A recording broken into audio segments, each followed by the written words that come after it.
So it's Sunday afternoon, I'm just trying to get a bit done. I've got the paper hanging off the wall, the foil. So I've just tucked that in. I've just got this little corner here to go and I don't want to move all those boxes yet. I'll do that later. So all I do is I measure from the floor to there. I use my parts bowls because I just haven't been shopping yet. And because the shed's steel, these are magnetic. They do a great job of holding it up while the glue sets. Just use good old builder's nails. And away we go. I just spot glue down the side here. I will put some foil tape over this to seal it when I'm finished, but not right now. Just trying to get it all up. Try and change the temperature a little bit. Now that's my head. So I'm standing up on top of the mezzanine floor, looking down on the shop. Here in front of me is the styrofoam to do the ceiling. So I've got a fair big pack of that. To do the ceiling, I actually just staple with a stapler the foil on here, the silver foil. We cut it size and we pop it up in the roof.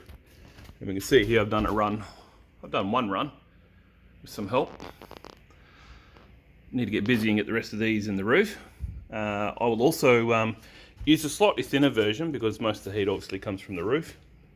I'll use a thinner version on the walls and I'll cut and pack them in. And on the lower part of the shop, you can see I've got a piece of ply that's 2400 high. What's that?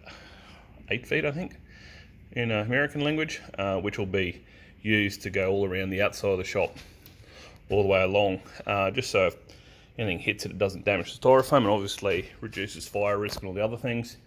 When I get that in, I'll strip the shop completely and spray paint absolutely everything with an airless sprayer. So I've tested this with a couple of water-based paints. It can tolerate some water-based paints. There's a couple that have ingredients that it doesn't like. Worry about that later, I guess. So far, ceiling paint seems to work. Just had some left over. So that's where we're at. So I've just cut them into triangles, spot glued them in. You can see they're just loose. Ideally, you'd want air gap between that and the tin, which obviously I can't achieve, not if I'm putting foam in here. The foam will sit in here and up against the top rail here. The top will have the foam this way. So it'll all box it all in. So I can't get air gap, well, not as much as I'd like. Ideally, you want 30-40 mil. I think on there it says somewhere about 60 mil, which I can't achieve, obviously, because there. On the ceiling, I also can't. See there, I've got some foil. I can get it to focus.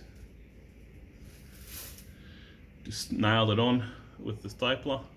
Cut the board to size and then shove it in the roof. And all I simply did is pushed it along. And I went down the other end of the shed. Above the roller doors will be a bit fun. I want to make a seal that goes across the top of the roller doors, again to block the air. I plan on putting a split system over on that wall for hot summer days and obviously winter. I don't like the cold very much. Hence I don't live in New York. Hey New York guys. So we're progressing quite nicely. I've got to go along there. So this goes to tune. I actually pushed tune date back a couple of weeks. Very, very thankful I was able to do that. So I'm hoping to get all the oil and everything else buttoned down on that, and then I can send him off to tune, and all going to plan, he'll go home, which means I can get trestles and stuff in here and do all these walls and the rest of the ceiling and the corners and all the other funky hard bits. But for now I'm just focusing on getting this done. So this is not a bad afternoon. Just need that little piece over there to do. I'm still waiting for a sparker to come and fix these lights because I don't want them there, I want them out here. I've just zip tied these into place, just LED lights, to give me some custom light down here because lights up here just make darkness absolutely everywhere, just waste it. No point turning them on.